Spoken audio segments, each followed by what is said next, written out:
Good morning! May swimming kami. Tara, sama kayo. Galing sa school tong mga bata, sinundo lang namin.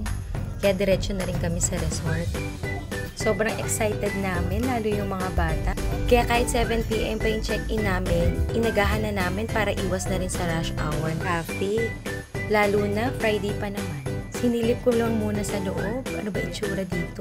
Hot spring nga pala dito, kaya mainit yung tubig. Ayan na nga yung mga bata. Hindi na mapigilan lumangoy. Hi!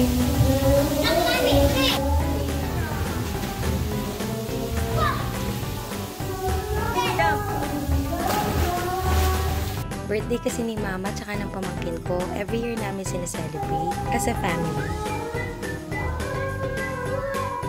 Ang tagal nga nilang dumating kasi sa Manila pa sila manggagaling.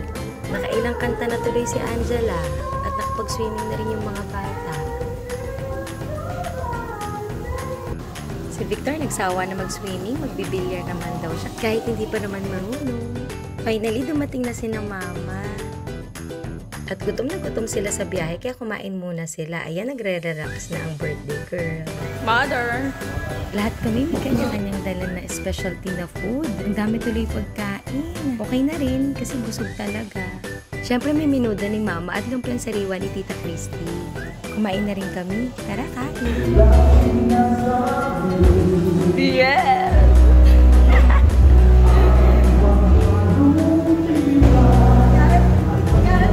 Tuwang-tuwa si Mama. Siyempre masaya rin kami. Yay! Ang lakas ng loob ni Victor mag-slide. 7 feet nun kaya binabantayan namin yung mga bata. Finally, nagdatingan na sila. Dumami na rin kami dito sa resort. Ang saya talaga. Kanya-kanyang kantahan. Ang gagaling nilang kumanta.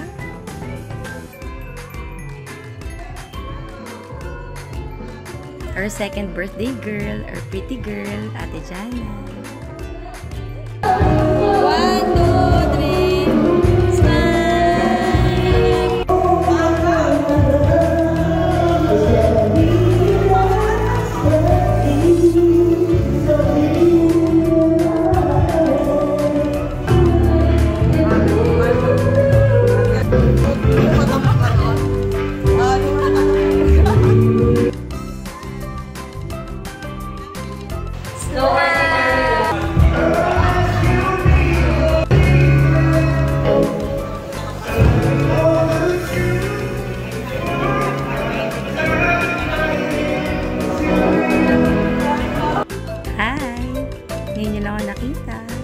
Nakalimutan ko na mag-picture, mag-video ng sarili ko.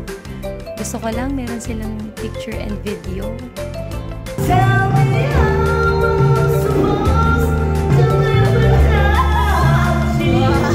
Ate Ria ko yan.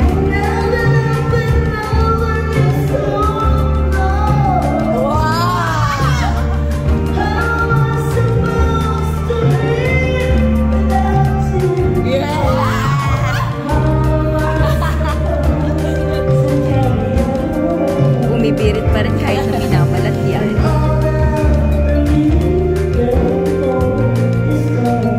Yeah! Simple lang.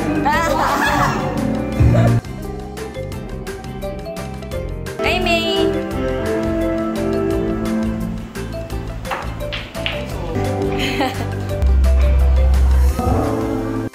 Swimming time! Patapos na yung gabi, kaya bukas naman ulit. Kita kits!